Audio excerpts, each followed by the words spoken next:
കവിത തുളപുരാണം. എന്റെ മൂക്കിലെ 2 തുളകളിലൊന്ന് ഇന്ന് പുലർച്ചെ പല്ലുതേക്കുന്നതിനിടയിൽ മരിച്ചുപോയി. ശരിക്കും മരിച്ചതു തന്നെയാണോ എന്ന് ഉറപ്പുവരുത്താനായി 4-5 മിനിറ്റ് ഞാൻ അനങ്ങാതെ നിന്നു. അഥവാ ജീവനോടെ തിരിച്ചു വന്നാൽ 2 കൈയും നീട്ടി സ്വീകരിക്കാൻ ഞാൻ ഒരുക്കമായിരുന്നു. എന്നിട്ടും അതിനിട വന്നില്ല. 1 തുള മാത്രം മരിച്ചു എന്ന് പറഞ്ഞാൽ ആളുകൾ വിശ്വസിക്കുമോ? മുഴുവനായും കണ്ണടഞ്ഞിട്ടില്ലാത്ത എന്റെ മുഖം നാളെ പത്രത്തിൽ വരുമോ? 1 തുളയുടെ മാത്രം ശവമടക്ക് നടത്താൻ സമുദായക്കാർ അനുവദിക്കുമോ?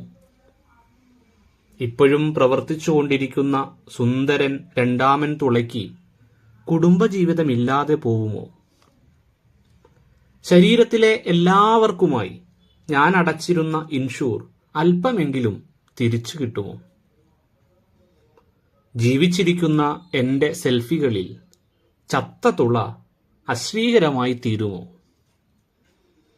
സ്ഥിരമായി അതുവഴി കയറിപ്പോയവരൊക്കെ നടത്തി വന്നിരുന്ന കച്ചവടത്തിൽ നിന്ന് പിന്മാറുമോ? മരണമറിഞ്ഞ് പോലീസുകാർ കേസെടുത്ത് അന്വേഷിക്കുമോ? ആലോചിക്കുന്തോറും ഒരു തുളയും മണവും കിട്ടാതെ ഞാൻ അശുവായി. മരിച്ചുപോയവരെ തിരിച്ചു കൊണ്ടുവരുന്ന സ്വാമിമാർ ആരെങ്കിലും ബാക്കിയുണ്ടോ എന്ന് തിരക്കി നോക്കി. 1 തുളയ്ക്കു മാത്രമായി മന്ത്രങ്ങളില്ലെന്നും ഏറ്റവും ചുരുങ്ങിയത് 1 തലയും 1 കൈയുമെങ്കിലും വേണമെന്നും സുഹൃത്തിന്റെ മെയിൽ പാഞ്ഞുവന്ന് ചരിഞ്ഞു.